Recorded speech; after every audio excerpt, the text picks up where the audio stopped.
Hello everyone, this is Dr. Patrick Azanza, your HR coach. Today, we are going to discuss about high performance managers. Not just managers, but high performance managers. But what do you exactly mean by high performance manager?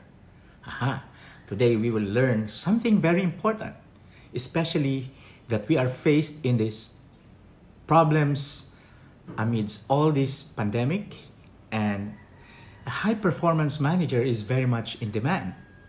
As we all know, the main role of the manager is to link the employees with the top management and vice versa.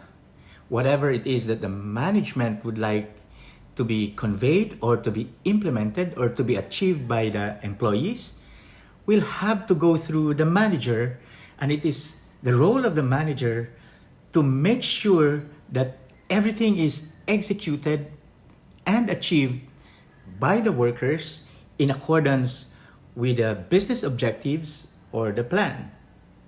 Now, among all the people in the organization, we would think that the managers are really the ones who are kind of facing all different kinds of challenges. Imagine the manager being involved or performing like a 360 employee. Why 360? Because the manager will have to deal with the top management, the employees, the admin and support staff, the co-managers themselves, or some other supervisors, and of course, the stakeholders and the clients. So in a way, the mind of the manager has to revolve around all these clients or internal customers as well as external customers, and they have to be satisfied. According to study, teams that are managed by high performance managers achieve 20% more in terms of productivity. And so that's the importance of having or appointing a very effective or a high performance manager in the organization. And so it is well worth it for the organization to be able to choose the right manager, because certainly there are a lot of advantages if we have a high performance manager. And what are these? The organization will have very productive employees or team members. The attendance rating would be very high, less turnover rate, more loyalty to the company, less mistakes or errors in the execution of the job, and less accident. And of course, you will have very satisfied customers. These are the advantages of having high performance managers. Gallup has identified 4 metrics for high performance managers, and supposedly, if the managers are able to handle this well, then their team members or employees will be very much engaged and will be able to deliver outcomes that would lead to high productivity and high profitability of the company. And what are these 4 metrics? Number 1 is role clarity. A high performance manager should be able to explain not just his own role in the organization, but explain to each member of the team or employee his tasks. And the role has to be clarified to the employees, not just as a matter of identifying the set of tasks that must be accomplished by the employee, but the very reason why they have to do this. They should be able to explain to the workers the big picture as to where and how the task of each and every member of the team would fit into the main objective of the company. The second one is personal development. every high performance manager has to be able to take care of the personal development requirements or aspirations of his or her member. Now, the third one is the ability of the high performance manager to inspire the employee or the team member to go for a higher purpose or to commit himself to a higher purpose beyond his own tasks. The employee has to realize that the task that he or she is assigned to do is something that goes beyond himself or herself. There is always a larger picture. There's always a larger or a bigger objective that the employee has to commit himself or herself to. Otherwise, the employee will just be myopic. And in that sense, he or she might fail because he doesn't see how everything falls into the puzzle. The fourth one is about the employee's progress. High performance managers should be able to map out for every employee or member of the team his career path within the organization. He has to be able to picture the way that he or she will be able to support every member of his team so that such member will be able to picture himself or herself as to be growing within the organization. There has to be some progress. Otherwise, members of the team would feel that eventually they might stagnate and may not grow with the company. And that is the role of a high performance manager, so that he or she is able to engage every day the employees, because every day that they come to work, they know that it is part of preparing them for higher tasks, for a bigger role within the organization, not just in terms of positions perhaps, but in terms of activities, in terms of challenging roles or jobs to do within the organization, or perhaps higher paying tasks. Highly engaged teams managed by high performance managers account for 70% of the output of the organization. And so this puts or highlights the important role of the organization being able to develop high performance managers. And the good news is that managers can actually learn how to become high performers.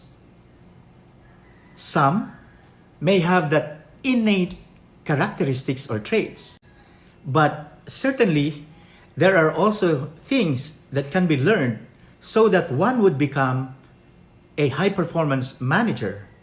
And I can think of the mnemonics camps as a way of allowing our managers to remember how they could become high performance managers. The first letter is C, and it stands for competence. A high performance manager has to be competent and assertive. Now, you cannot be assertive if you are not competent. You have, therefore, as a manager, to learn what it is that the company or the business wants to accomplish and map out your plan or your strategy to accomplish the same. And so now you become competent, you know exactly what to do, you know exactly what to tell your team. And that way, because you are competent, you are confidently assertive. You can now make decisions and still make people happy or feel okay because they believe in what you are saying. They know that you understand the task. And if you are able to do that, then your team would be a high-performing team. The second letter is A, and it stands for accountability. A high-performance manager has to be accountable for the success of the team, for the accomplishment of the objectives of the business. And therefore, the high-performance manager has to have some sense of ownership. He has to make sure that he is able to own the implementation of the project. He is not to blame anybody, and he is ultimately the one responsible for making things happen. The third letter is M, and it stands for motivation. A high-performance manager should be able to do the role of a motivator. He has to be able to inspire his team members to deliver their best and to challenge themselves so that they are able to resolve and to accomplish what has to be done in order that the objectives of the company will be successfully achieved. So, by being a motivator, the high-performance manager has to himself be motivated, and at the same time do so and motivate everyone in the team. The next letter is P, and it stands for positive relationships. A high-performance manager has to build positive relationships within the team and, of course, with the customers of the company.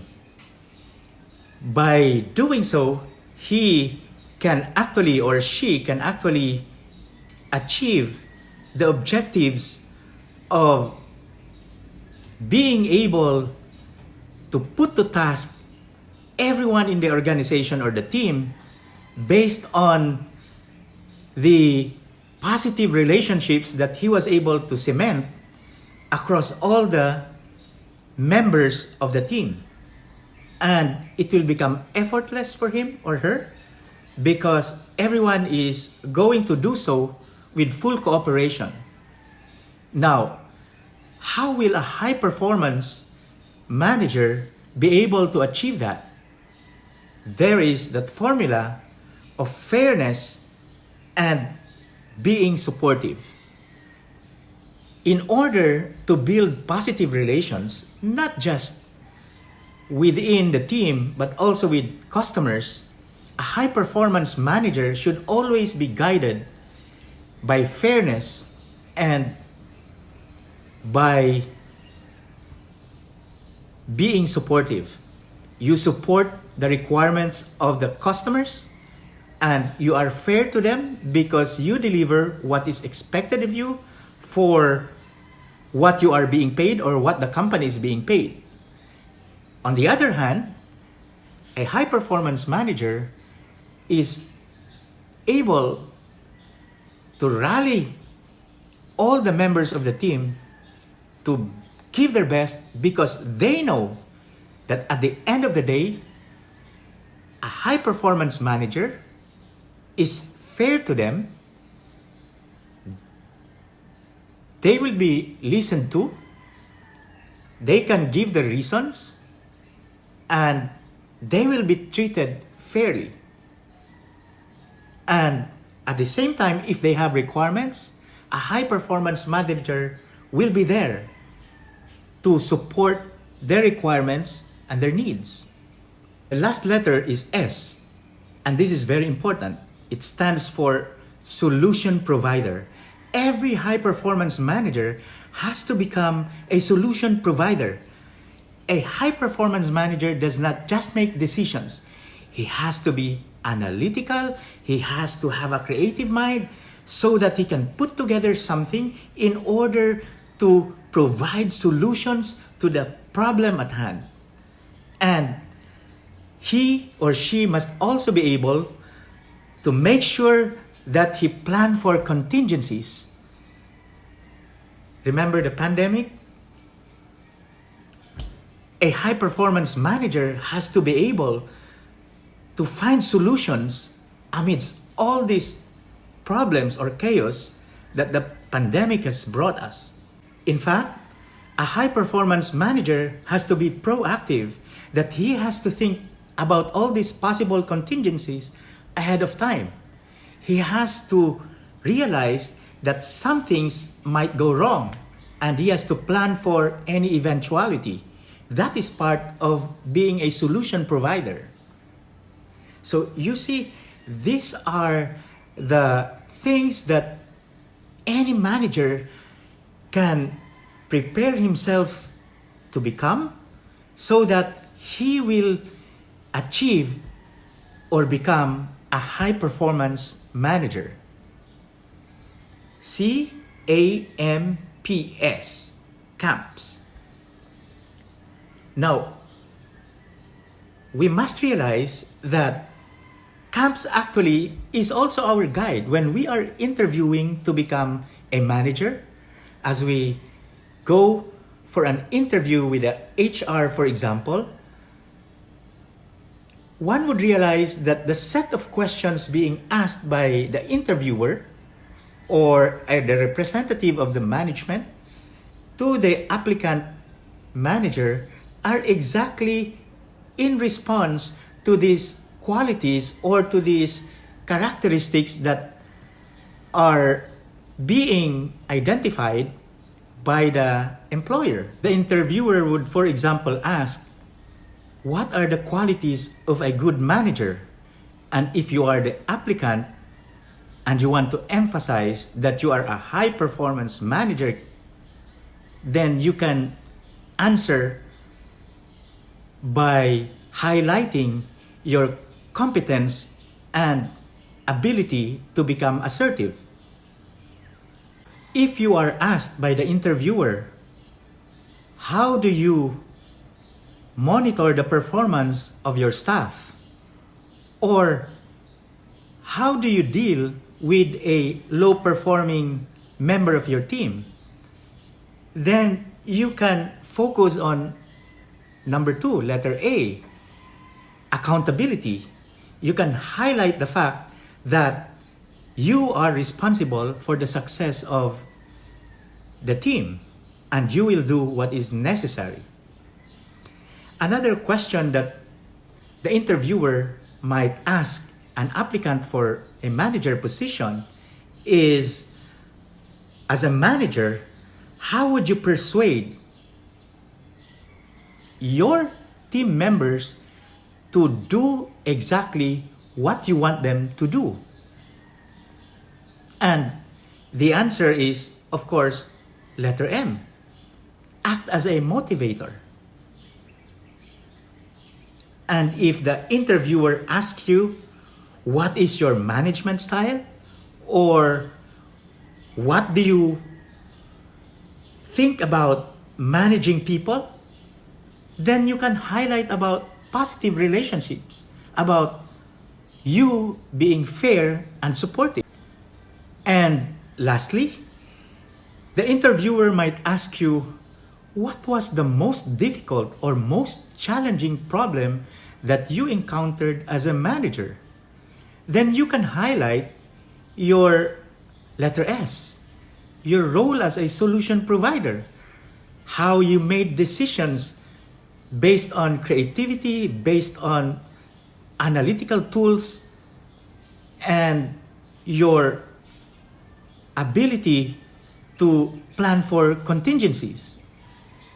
So basically, what I shared with you in terms of camps would be able to allow you to pass an interview for high performance manager position. One thing that I would like to remind our managers is that while compliance is very important, sometimes this becomes a pitfall of managers. We become rules-oriented, or we focus so much on the rules that we don't realize that sometimes something happens within the organization or the realities change and the rules may not any more work. And this is true exactly during this time of the pandemic. The rules of the game, the situation in the workplace has totally changed. And a manager, a high performance manager, has to be able to prepare for that. Instead of mere compliance, we must be guided by what Stephen Covey said, to begin with the end in mind. And that brings us to focus on outcomes. At the end of the day, outcomes are the most important. And this will be the measure of real success. Instead of breathing down on your team members, trust them that they will use their talents based on the tasks that you have assigned to them as you have identified their strengths. And in that sense, they will have that sense of ownership and will be able to get engaged with the tasks that you have assigned them and will deliver as if they own the tasks and as if they know the objectives of the owners of the company. Trust them to work with independence or autonomy. And this is real empowerment. That is one very important role of a high-performance manager. So there you have it, ladies and gentlemen. We now have another day of a very productive HR session. If you want to continue receiving a copy of my videos or presentations, please follow and subscribe. Click down below. Thank you and have a very good day.